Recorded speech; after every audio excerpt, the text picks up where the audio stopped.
Hey everybody, it's Carl and Erynn here, and we have a wonderful C tune from Earl Collins, Midwestern fiddler, called Wagoner. And I think it's a lot of fun to play. It's fun to back up, fun to play the melody. You can't go wrong. It's great in the jams. So why don't we give it a whirl? Yep, it's a jam favorite. Okay.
Yeah, nice fiddling. Thank you.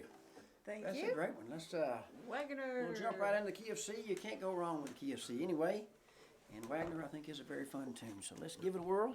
Let me scoot into the guitar seat, and we'll see what we can get into. So the nice thing about this is I kind of think about C tunes, and this tune in particular. I think about kind of staying on the low strings sometimes and climbing up and kind of doing some of the melody sometimes. So in either part you can kind of do that. So I think let's just start out with let's just look at if we wanted to kind of glide up on the like say the second part tune where it goes up. Let's just start with that there. Let me get where I can get my hands seen a little better. I'll back up a little more. Here we go. Let's see. There we go. Okay. So let's just play the C chord and a strum, and then maybe just go 4, 3, 2. Let's just try that a few times as a little warm up. And then what we're going to do is go back down, and we're just kind of doing the melody of the first phrase of the first part, really. So 5 strum, 4, 3, 2, and a strum, and then we'll add the second fret on the third string and pick it, and then take it back off. So that's almost the melody of the first part. Not quite, but it's simulating.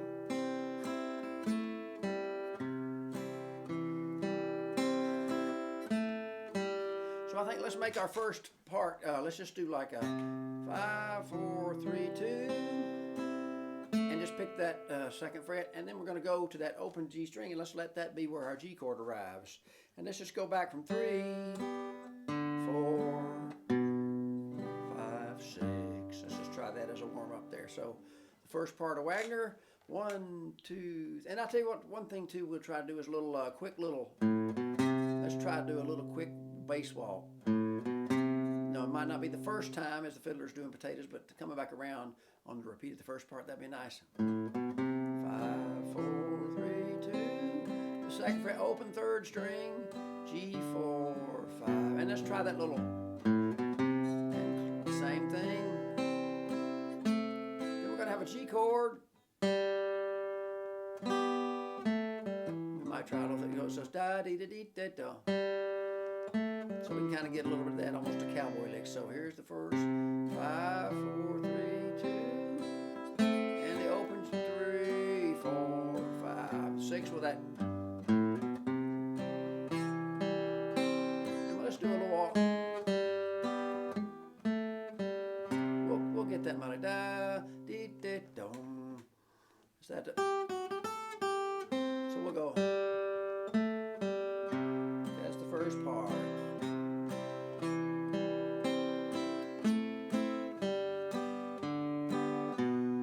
Bass walk.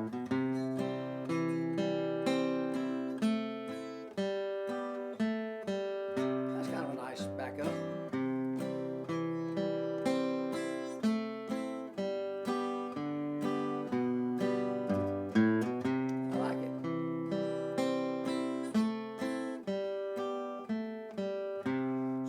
our first part, and that's pretty much outlining the melody. That's one way to go about backing up a tune. It always works pretty well, fun to do. And if a fiddler gives you a look like they don't want you to do quite so much, you could get away from that and stay on the, let's look at the second part, and we'll stay on the low strings a little more. Try that just 5 and 6 maybe.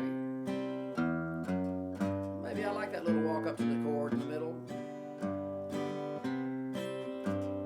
And maybe we'll have one climb. So we'll try that for our second part. Just C and dancing the bass there. 5, and you could use your little finger, but I just like using my third finger. We'll walk that low bass, and we'll walk up to that middle note of the chord on the 5th string. And we're going to use that 4 string. We can do a long bass walk. 2, 3, 4. And we can walk back down any way you want to get back to that C. Could come from that 4th string or up to the 5th string again. Let's see what feels natural there. Second part, 1, 2, here I go. C, 5 and 6, dancing that 3rd fret. G walk low, and we're going to walk that 5th string open. 1, 2, and C this time, dance the bass, and maybe we'll do it. 4th string walk up to the 3rd string. Let's just do that. Do something like that. Start it again. We could even do a bass walk there.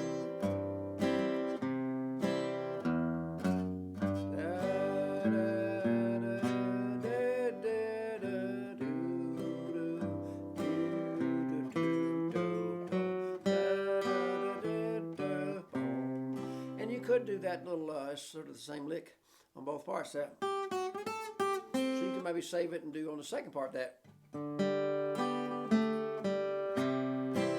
What would that be like low? You don't really have it that low, do you? No, not really. So we have a G, yeah. You could fudge it a little bit. We don't really have the correct, lowest notes to get it right. Let's try that second part one more time. Then we'll do both parts. And we'll maybe think of a little exercise we could do just to practice some walks there in the key of C too. So 1, 2, the low parts, C, dancing that bass low, 5 and 6, and walking low up to that G, and walking on up to open 1, 2 on the 5th string, and getting back to C some way or another. Dance the bass and climb on that 4th string chromatically. And you could even go up. You could go crazy there. Might be too much. Walk low to G. 5th string open 1, 2, and back to C. Dance the bass. Work that 4th string, 3rd string, and back to C somehow or another.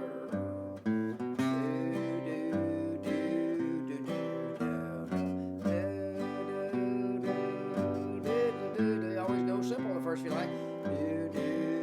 And I kind of like that. Backwards walk to G sometime. That's just that open 5th string and going down to the 4th fret, 6th string. So that's a nice thing to try getting back. Try that as a little loop a few times. And you can always practice doubling up on any one of the bass walk notes. We've mentioned that many times before, but I could double up on that open. That'd be a nice little practice. Any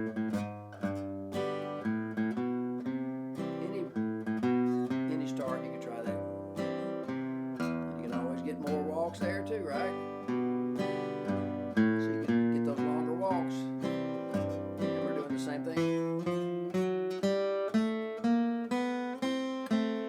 We're getting carried away now, but that's okay.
about just a good exercise in any key. Like C is just going from C. We're not really using the F in this at all, which is interesting, right? It's just C and G, which is pretty cool. So just practicing your C and G sounds, on the different bass strings, So let's just think about that. So our fifth string has our C note, and we have that alternate bass there, right? And then we have the G, of course, is just 6 and 5, so they kind of reverse themselves. So that's nice just to notice that. That's nice and handy. Just using the same bass notes, swapping them up. Think about if we're going to the fifth and fourth string. So that was using the fifth and sixth string. C started on the fifth and alternate went to six, and the G went the opposite there. And we're using, of course, notice that G chord has that the middle note of the chord. C, it was the drone, the 1 and 5 of the chord, like a bass player would play. And G, you got that kind of pretty middle note. So if we did the fifth and fourth string, what would it sound like? It'd be third fret and the second fret. It's the fifth and fourth string. And G, you'd have an open string, or just that, you'd have a kind of harmony notes there. It's kind of nice.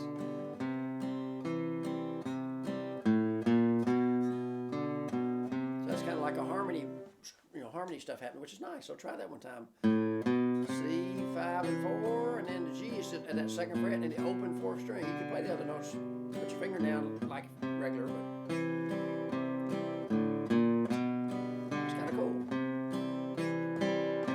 then the next one, if you just leave off that fifth string, you just think of the fourth and third string. You just have an open string for, or you can do 4, 3, and 4. That's nice too. You can go back to the C, start to see how you can go lower or go higher. So try that on the fourth and third string with C. Your 2-finger C, third, fourth, and third. Then G is going to be the open third and open fourth, 3 and 4. Version.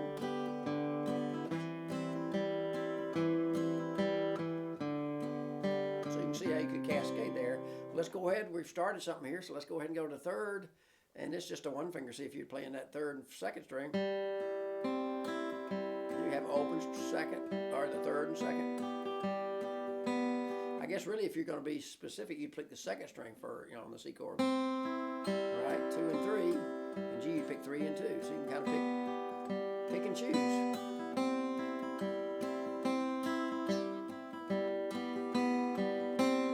And then, of course, the first and second string, you run it out of room, but for strumming, but we have the, or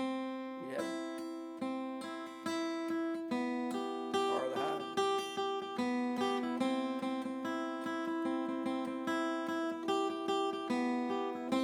So you really see how you can get a lot of sounds. I mean, that's a really nice thing about, I always get people like you're playing a C chord.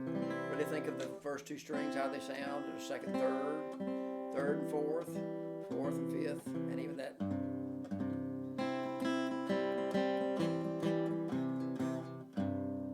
And same thing for G. And one last thing I'll mention on the backup of this tune, where you have a G, if you're going to pick that third string to your G and you're going up to that third string. Sometimes it's nice to slide on the fourth string to get a little raving there. So you can do, like if you were doing like a G, 6, 5, 4, and then going to the third string, you can slide on the fourth string. Same thing on the fifth string. You don't want to get carried away with the slides there. But let's go ahead and do Wagoner one more time. And I hope what you'll do is just experiment with staying on the low strings and doing a little bit of walking, or even just doing the main bass and an alternate without walking. You try it several different ways and see what works for you with the fiddler. It's good to be able to do minimal and then add a little more and get that little melody cascade in there too. So the first part, I'm going to try the little cascade a little bit. Second part, I'll stay a little less, I'll stay on the low strings a little more and see what happens there. 1, 2, here I go. A little more walking maybe. Anything goes.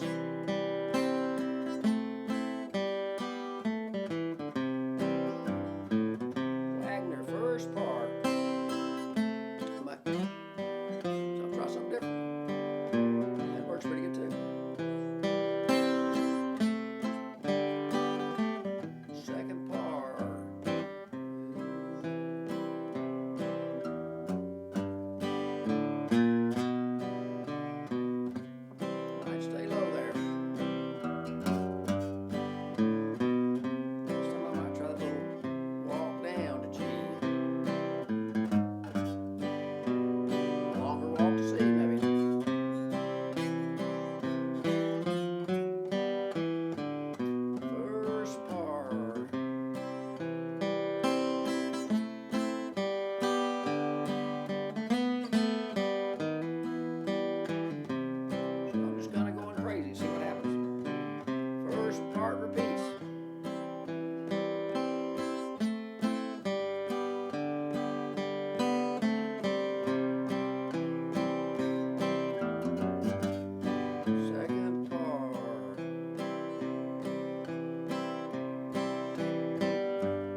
So a lot of possibilities just going from C to G. It's wonderful that you just got two chords to, and you can just see all the possibilities. Ramble a bit and just see what you come up with, and mainly enjoy Wagoner in the key of C, and listen to Earl Collins play it there. He plays it wonderfully and with a lot of drive though. So enjoy Wagoner. Thanks.